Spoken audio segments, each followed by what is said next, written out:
welcome. Thank you for joining us, taking your time. Thank you. You love Atlanta now, right? I love Atlanta. I've loved Atlanta since the day I came here. I mean, I've been working in Atlanta. I'm going to sound like an old man. I've been working here since '96. When I was a model, I had clients here, and I used to come here all the time. Plus, it's a straight shot from New York or New Orleans, where I lived. Yeah, man, I've had a lot of fun in this town. But coming back here now, I mean, we've been here for 4 years. This is my home. Atlanta's a huge city. It's a lot of fun. There's a culinary revolution that's happening here. There's wildly progressive people. There's amazing food. There's amazing music. It's everything. I mean, it's a city of 6 million people. You know what I mean? Yeah. I mean, if you look at the city of Los Angeles, the actual city of Los Angeles is 3.9 million. Wow. And obviously not the county, which is considered the greater Los Angeles area, but the city of Atlanta is bigger than the city of Los Angeles. Definitely a lot of diversity here, too. Yeah, for sure. Let's talk a little bit about the Vampire Diaries. 4 years down, we're going into season 5. What are you most looking forward to this season? You know, one really amazing thing about this season, as I stand here looking like a cross between Johnny Rhys Meyers and Jim Morrison, but trying to look like Henry VIII. Let me rephrase that. I know this season feels a lot more like the first season of the show. And when I go back and watch the first season of the show, I am transported back to this really phenomenal experience where the storytelling was just, we were flying by the seat of our pants every day, every episode, every take. And it yielded a really interesting product. And it was all of our favorites, I think, save for Paul pretty much, because Stefan was just so heady in that season. But we're going back to that this year.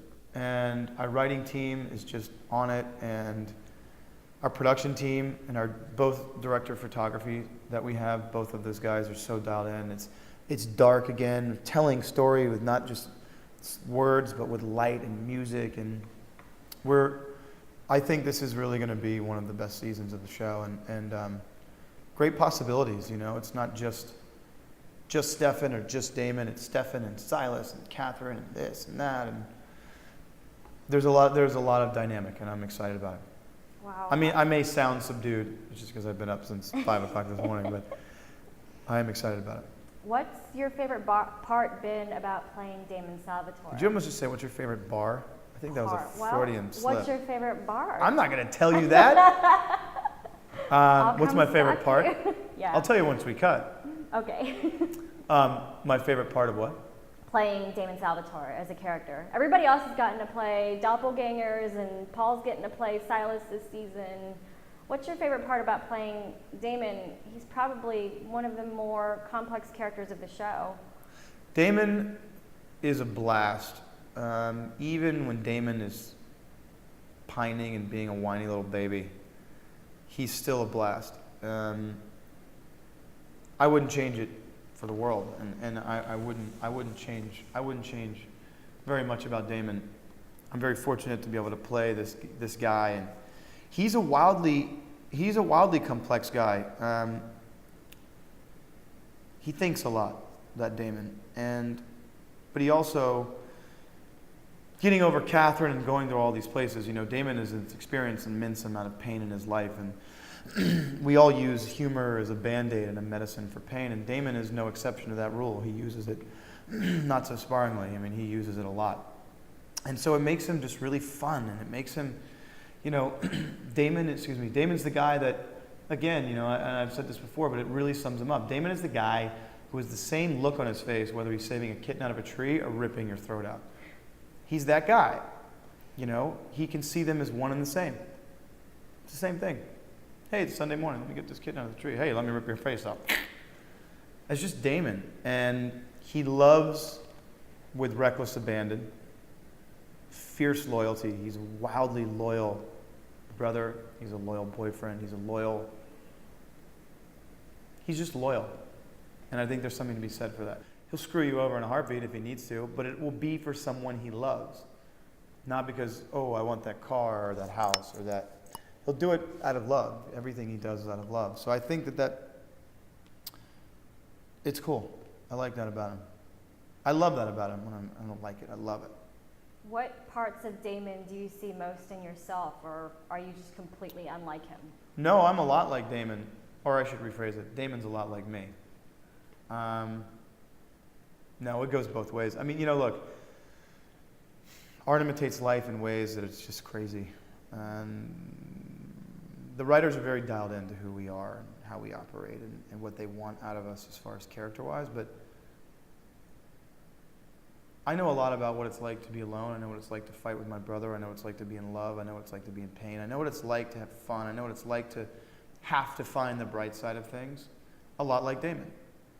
I don't like maniacally killing people anymore, personally, like Damon does, but there are a lot of similarities. There's a lot of congruence, a lot of consistency with where I am in my life and what Damon's life is like on the screen, and vice versa. A lot. And so it makes for a very interesting ride. I mean, these writers know us better than we know ourselves sometimes. So sometimes they give us laughs and sometimes they stick it to us. But either way, a lot of times it's cathartic, it's funny, sometimes it's sad. And it's a roller coaster ride, much like life. Yeah, hey. Do you think Damon's relationship with Elena has helped or hindered him?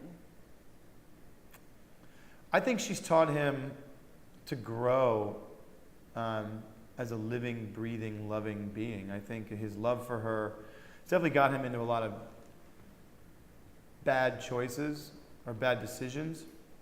But again, he does everything out of love.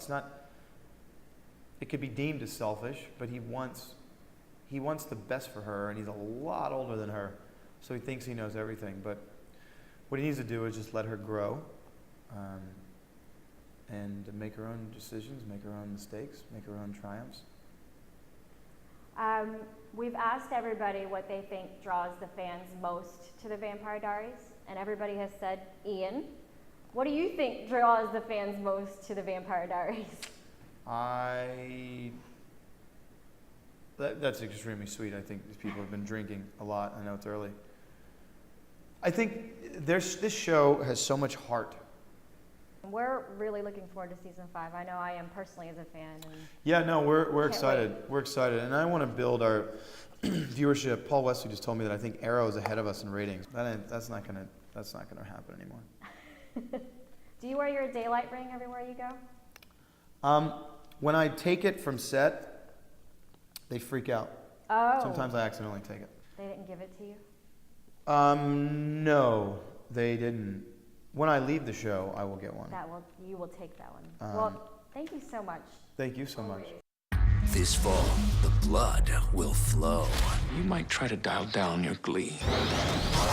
Thursday, October 3rd, the night that raised the stakes is back. Make yourself right at home. The season premiere of The Vampire Diaries, followed by the delicious new series, The Originals. Quite an operation. Don't miss a single bite. That would be tragic. The season premiere of The Vampire Diaries, followed by a special premiere event of The Originals, Thursday, October 3rd on the CW.